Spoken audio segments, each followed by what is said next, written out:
आंबोलीतील सामाजिक कार्यकर्ता तथा पत्रकार तरंग कांबळे यांनी बेवारस कुत्रीचा केला अंत्यविधी. आंबोलीतील घनकचरा प्रकल्पात केला अंत्यविधी. अंबड शहरातील सामाजिक कार्यकर्ता तथा पत्रकार तरंग कांबळे यांचे बंधू संग्राम कांबळे यांना दिनांक 16 जून रोजी ग्रामीण पाणीपुरवठा विभागाच्या कार्यालयासमोरील रोडवर श्वान कुत्रा गंभीर जखमी असल्याचे त्यांना आढळून आले. त्यावेळेस त्यांनी एका दुचाकीवाल्याला विनंती करून वाहनाच्या माध्यमातून आंबोलीतील पशुवैद्यकीय दवाखान्यास तिथे त्या श्वानला उपचार केला आहे. सदरचं श्वान आज दिनांक 18 जून रोजी सकाळी 6 वाजता श्वानने प्राण त्यागले. त्यानंतर सामाजिक कार्यकर्ते यांनी अंबड नगर परिषदेचे मुख्याधिकारी यांना सकाळी 7 वाजता संवाद साधला असता होऊ शकला नाही. त्यानंतर नगर परिषदेच्या कर्मचारी यांना श्वानच्या प्राण ज्योत मावळली असून आपण त्या कुत्री श्वानला घेऊन जाऊन घनकचरा प्रकल्पात विधीपूर्वक करण्याविषयी विनंती करत स्वतः व लहान बंधू संग्राम कांबळे यांच्या उपस्थितीत अंत्यविधी केला. पण सामाजिक कार्यकर्ते तरंग कांबळे यांचे म्हणणे आहे की मान्य जिल्हाधिकारी डॉक्टर श्रीकृष्ण पांचाळ यांच्या लेखी आदेश असून देखील नगर परिषद जिल्हाधिकारी साहेबाच्या आदेशाला केराची टोपली दाखवली आहे. तर उपचारादरम्यान म्हणावे तसे उपचार झाले नसल्याचे त्यांचे व त्यांच्या बंधूचे म्हणणे आहे. याविषयी आम्ही पशुवैद्यकीय अधिकारी डॉक्टर ज्योत्स्ना गुहाडे संवाद साधला असता त्यांनी तक्रारदार यांचे आरोप फेटाळत तक्रारदार यांना घेऊन या अशा त्या म्हणाल्या. तर नगर परिषदेचे मुख्य अधिकारी यांच्याशी 10 वाजता संवाद साधला असता नगरपालिकेच्या विभागातील मनुष्यबळ कमी असल्याचे सांगत याबाबत वरिष्ठांचे मार्गदर्शन घेणार असल्याचे त्यांनी सांगितले. यावेळी बोलताना सामाजिक कार्यकर्ता तरंग कांबळे मी तरंग लक्ष्मण कांबळे राहणार अंबड तालुका अंबड जिल्हा जालना. मी पत्रकार तथा सामाजिक कार्यकर्ते. सोमवारी माझा भाऊ नामे संग्राम लक्ष्मण कांबळे हे SBI बँकेकडे त्यांचं खातं खोलण्यासाठी गेले होते. तिथे संबंधित बँकेसंदर्भात काम होतं त्यांचं. त्या कामाला जात असताना त्यांना एक श्वान म्हणजे कुत्री ही रस्त्यावर बेवारस सीडी म्हणजे पॅरालिसिसचा आजार असलेली आढळली. त्यांनी त्या कुत्रीला तात्काळ तिथं उचलून आपलं जे अंबडचं पशुवैद्यकीय दवाखाना आहे त्या दवाखान्यात ते घेऊन गेले. त्यांनी तिथे घेऊन गेल्याच्या नंतर तेथील मॅडमनी ती जी कुत्री आहे त्या कुत्रीची अवस्था बघितली आणि माझ्या भावांनी त्यांना सांगितलं की मॅडम ह्या कुत्रीवर उपचार करा आणि हिची जी अवस्था झालेली आहे ही अवस्था बघून माझ्या भावाने मॅडमला तिथे उपचार करण्यासाठी सांगितलं. नगरपालिका यांना फोन केला असता तिथं येऊन इथं मी शिवसाहेबांना देखील फोन केला. शिवसाहेबांनी माझा फोन घेतलेला नाही वेळोवेळी आणि या संदर्भात मग सकाळी लोक म्हणजे जे कर्मचारी नगरपालिकेचे ते आले. त्यानंतर मी इथं आलो असता तुम्ही बघू शकता मी साहेबांना विनंती करतोय बघा इथं अंत्यविधीसाठी जागा सुद्धा उपलब्ध नव्हती. मी त्यांना रिक्वेस्ट करून ही जागा उपलब्ध करून दिलेली.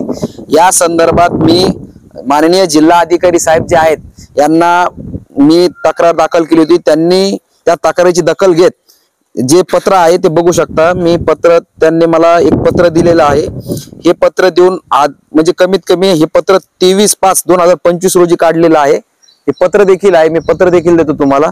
हे पत्र याच्यात लिहिलेले आहे की बाबा राज्यस्तरीय पाळीव प्राण्याच्या कुत्र्याची व्यवस्था अंत्यविधीची यांनी याच्यात स्पष्ट लिहिलेले आहे की कार्यक्षेत्रातील सर्व नागरिक स्थानिक स्वराज्य संस्था आणि कार्यक्षेत्रातील घनकचरा प्रकल्प व्यवस्थापन केंद्राला शेजारी प्राण्याच्या अंत्यविधीसाठी जागा उपलब्ध करून देण्यात यावी असा अर्जदारास कळवावे यांनी दिलेला आहे. पण अद्यापही जागा दिली नाही. माझी पुन्हा शासनाला विनंती आहे की पाळीव प्राणी जे आहेत पाळीव प्राणी त्या पाळीव प्राण्याच्या अंत्यविधीसाठी घनकचऱ्याच्या प्रकल्पाच्या शेजारी माननीय महोदय जे आपले उकिरडे साहेब आहेत नगरपालिकेचे त्यांनी तात्काळ जागा उपलब्ध करून देण्यात यावी अशी मी विनंती करतो.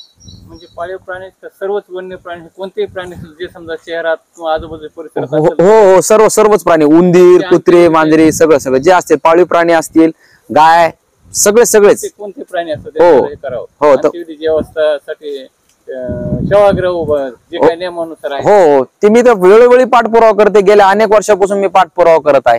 पण याची कुठेही शासन म्हणजे जे उकिरडे साहेब आहेत कलेक्टर साहेबांनी त्याची दखल घेऊन संबंधित विभागाला अर्ज दिलेला आहे. म्हणजे तुम्हाला असं म्हणत प्रशासनातील एक अधिकारी दखल घेतो दुसरा दखल घेतो हो दुसरा दखल घेत नाही. म्हणजे कॅरेज टोपली दाखवत असं तुमचं हो कलेक्टर साहेबांच्या आदेशाला कॅरेज टोपली दाखवतच आहे ना. या संदर्भात मी वेळोवेळी फोन पण केला शिवसाहेबला. शिवसाहेब काही दखल घेत नाही. मी राहणार अंबडचाच आहे आणि मला ते कुत्रे मी ज्यावेळेस बँकेचे मी आधार लिंक करायला SBI बँकेकडे गेलो असता त्यावेळेस तिथं जे पाणी पुरवठा ऑफिसच्या समोरच ती कुत्री बेवारच पडलेली होती आणि तिला चालता येत नव्हतं. म्हणजे मागचे दोन्ही पाय ते घसरत घसरत चालत होती.